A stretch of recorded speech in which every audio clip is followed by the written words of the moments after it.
OK, my response to that would be that I think it's morally incumbent on Israel, who I've already said many times and believe to this day have not just a moral right to defend themselves, but a duty to their citizens to do so. So let's just park that to one side. My position on that has not changed. It's just how they've gone about it.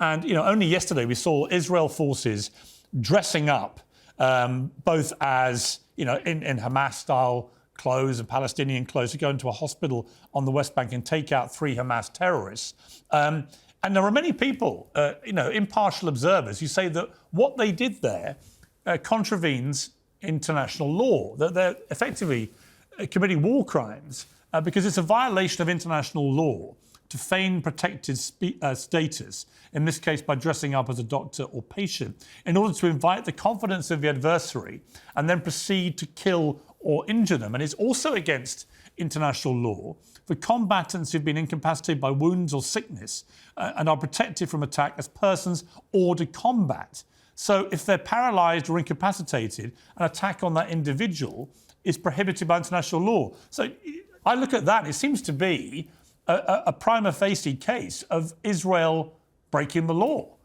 Do you defend that? Yes, I defend that. Because if Hamas, or in this case Islamic Jihad, is using a hospital as a terror base, which they have historically done, then the violation of international law is on them. I mean, by all international law, using a hospital as a terror base, which we have seen in the Gaza Strip, we're currently seeing in the West Bank as well, that's the war crime. I always find it very bizarre that international law is invoked when it comes to a response to a war crime, but not to the original war crime. If you use a hospital as a terror base, then the hospital is no longer only a hospital. It also becomes a site from which terror is emanating. And so when Israel engages in a targeted military operation, by the way, not killing any civilians in this particular operation, killing people who are clearly terrorists, that is the war crime as opposed to terrorists using the hospital as an organizing base? That seems to me peculiar. Well, it is by the letter of the law of international law. Yeah, it is. What they did was a war crime. You can't dress up effectively as doctors and patients and take out people who are being treated, which is what appears to have happened. Well, it's unclear whether they were being treated or whether they were simply using the hospital as cover. That's Israel's contention anyway. Look, I think that the problem is when you talk about this, you talk with great clarity and you have a certainty about how you think this all plays out. I think what you may underestimate, and correct me if you disagree with this, but I don't understand how the kind of devastation we're seeing now in Gaza, the kind of huge death toll on children and women in particular, who have nothing to do with this, obviously, how that is going to not just lead to a whole new radicalization of Palestinians that will replace Hamas. So, yeah, Hamas may well get permanently dismantled. They're clearly being killed in large numbers, and clearly the underground tunnel operations are being dismantled, and Netanyahu's made it clear he'll keep going until the end. So assume that Hamas are removed effectively. Why do you think, Ben, that doing this in the way that Israel's doing it is not just going to lead to a whole new breeding ground of radicalized Palestinians who've lost family members, kids, wives, and so on, and who will want to exact revenge? How does it make Israel safer? It makes Israel safer by not allowing the governing party in that region to actually be fomenting the violence, providing weaponry, providing education to small children that reinforces all of the Jew hatred and anti-Semitism that has been reinforced in these areas. That's sort of like asking, in the aftermath of World War II, there had been so much unbelievable devastation in Germany, in Italy, throughout continental Europe. How is it the Western powers could expect that there wouldn't be an entire generation of people who would rise up in revenge for all of that? And the answer is that a rebuilding process is going to have to take place. This is currently why, from my understanding, Israel is negotiating with the United States, trying to bring in the UAE, trying to bring Saudi Arabia to essentially put in place some sort of Marshall Plan for the rebuilding of the Gaza Strip. That's going to take outside money. That's going to take a long-term effort. This is not something that can happen overnight. I think one of the big problems in foreign policy is very often that people are looking for the immediate solution at the expense of the realistic solution. And the realistic solution in an area of the world where conflicts go thousands of years deep is not something that's going to happen next week. It's going to have to actually require heavy rebuilding, heavy monetary investment, but monetary investment not via groups that are linked to terror and sponsor terror and foment terror, but linked to groups that actually are going to promote quiescence, that are actually going to promote moderation, that are actually going to promote a future in this region of the world where both parties can coexist.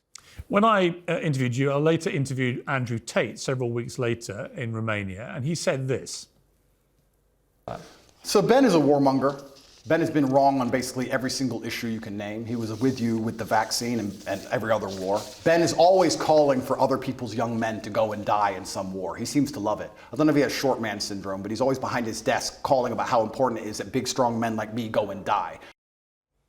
I mean, apart from the puerile name calling and stuff, his point there that you're a warmonger, your response? I mean, if the question is whether Israel has a right to defend itself, the answer is of course. And if the idea is that somehow I'm asking Israeli soldiers to die, Israel is quite unified in its goal. So I'm not sure exactly who he's talking about. The sort of chicken hawk argument simply would not even apply under these circumstances. As far as war, I think that every single conflict the United States should get in, I'm an American citizen, I'm an American. Every conflict the United States gets in we ought to be asking, what is the actual American goal? What is the actual American interest, which is for one reason why I didn't support the war in Libya during the Obama administration. It's why I was very skeptical of American interventionism, whether covert or overt, during the Arab Spring. I thought that was going to end quite poorly. So, again, I think that that's inaccurate, but it's Andrew Tate. So I'm not supremely surprised by that. I'm not sure, exactly what his level of knowledge is on foreign policy issues other than sort of the braggadocio. And his thing that he's a big guy, tough guy, and you've got small man syndrome.